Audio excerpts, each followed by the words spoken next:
Less is more, part 1 of 3. The content for this podcast comes from my book, Advanced Success Secrets. You get a free copy of each of my 8 best-selling books at alexhammerbooks.com. That's AlexHammerbooks.com. Less is more, part 1 of 3. Impatience is not a quality of the successful. When we try too hard on things to force a specific thing through or make things work with a specific person, this can be perceived as an act of desperation and is, as a result, surprise, surprise, not generally well received. We've all felt that energy when someone is trying to push their ideas on us, their product on us, their perspectives on us, even their love on us.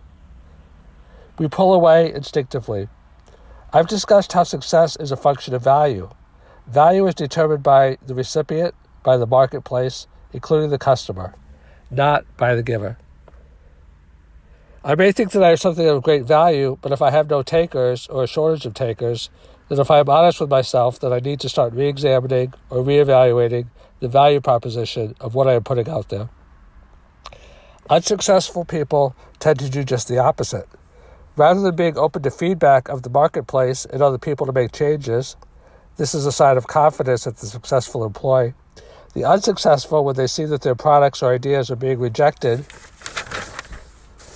bear down harder, double down. They put pressure on people to buy or to accept their ideas. They start casting blame. The customer is stupid. Here we have put out a clearly superior product and only an idiot of the customer would not recognize it. No, customers are not stupid. Not by a long shot. They want to solve their problems, and when they see a product that will do it better than what they are using or exists in the marketplace, they will use it.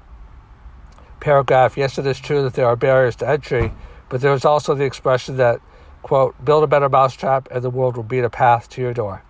End of quote, end of paragraph. You've heard the expression, quote, the customer is always right. This is true. This doesn't mean, as I interpret it, the customer knows everything. Far from it. But it does mean the customer is in charge of their life and their buying experiences. They want to be respected. They don't want to be bullied. They don't want to be talked down to. They don't want to be judged. As is also said, quote, money talks, BS walks. As the customer is spending money on your product, parentheses, or not, that puts him or her in charge. Never forget it. Now, that does not mean that education does not sometimes even often need to occur. There's a sales buying cycle, and generally, customers will not buy a product the first time they're exposed to it. They need to get used to it and comfortable over time. The same principle exists in human relationships. In employment, we call it a probationary period. In romantic relationships, we call it dating or courting.